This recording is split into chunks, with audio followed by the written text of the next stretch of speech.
নমস্কার বন্ধুরা। আজকে শীতের পর্বটা অনেকটা শেষ পর্বে আমরা এসে হাজির হয়েছি শীতকালে। 28শে জানুয়ারি, আজকে বুধবার। আজকে সকাল থেকেই একটা অন্যরকম চিত্র দেখা গিয়েছে পশ্চিম মেদিনীপুর সহ জেলার বিভিন্ন প্রান্তে। মেদিনীপুর শহরে অর্থাৎ খড়গপুর বেল্ট সংলগ্ন এলাকায় এই চিত্রটা একেবারে নজরে পড়ার মতো ছিল। তা ছিল প্রচুর পরিমাণে কুয়াশা। আমরা যে ছবিটা দেখাচ্ছি সেটা মেদিনীপুর শহরের ধর্মা সংলগ্ন এলাকা এবং জাতীয় সড়কের পাশে। খোঁজ নিয়ে জানা গিয়েছে শুধু ধর্মা বা মেদিনীপুর নয়, খড়গপুর, শালবনী, এমনকি বেশ কিছু এলাকায় এই একই চিত্র দেখা গিয়েছে সকাল 6টা নাগাদ।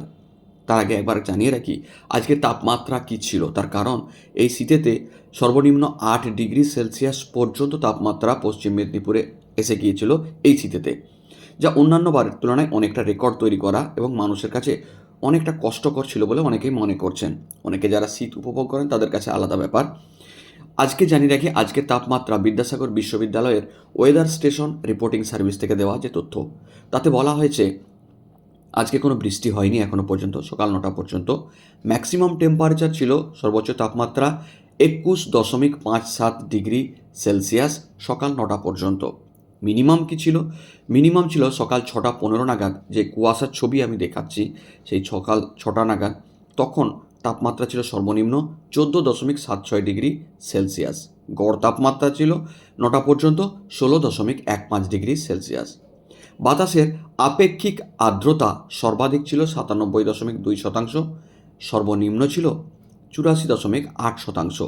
বাতাসের গড় আপেক্ষিক আর্দ্রতার পরিমাণ 96.06% সকাল 9টা পর্যন্ত। তবে এই তাপমাত্রা খুব একটা হেরফের না হলেও যে পরিবেশ তৈরি হয়েছিল সকাল 6টা থেকে তা একেবারে নজরে পড়ার মতো। সামনেই কিছুটা দূরে অর্থাৎ 50 ফুট দূরে দৃশ্যমানতার অভাব দেখা দিয়েছিল। ঘন কুয়াশা উপরতলায় না থাকলেও মাটি সংলগ্ন এলাকা অর্থাৎ ভূতল বিভাগে এই কুয়াশার চাদর ভালোভাবে নজরে এসেছে। অন্তত ইন্ডাস্ট্রিয়াল বেল্ট, যেটা আমাদের পশ্চিম মেদিনীপুরে খড়গপুর সংলগ্ন এলাকা, সেখানে এটা বিশেষভাবে পরিলক্ষিত হয়েছে।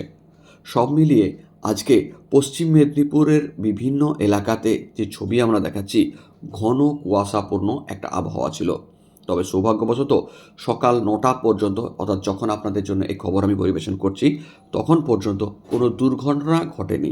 আবহাওয়াবিদদের হিসেব অনুসারে শীত শেষ হতে চলেছে দক্ষিণবঙ্গে, অন্তত তেমনটাই খবর। তবে এই কুয়াশার চাদর আরও সামনে বেশ কিছুদিন দেখা যেতে পারে, এমনটাও তারা জানিয়ে দিয়েছেন।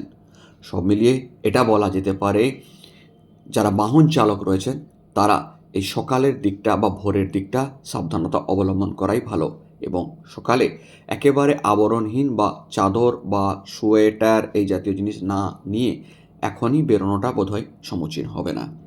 কী ছিল দৃশ্যগুলো একবার দেখিয়ে দেওয়া যাক।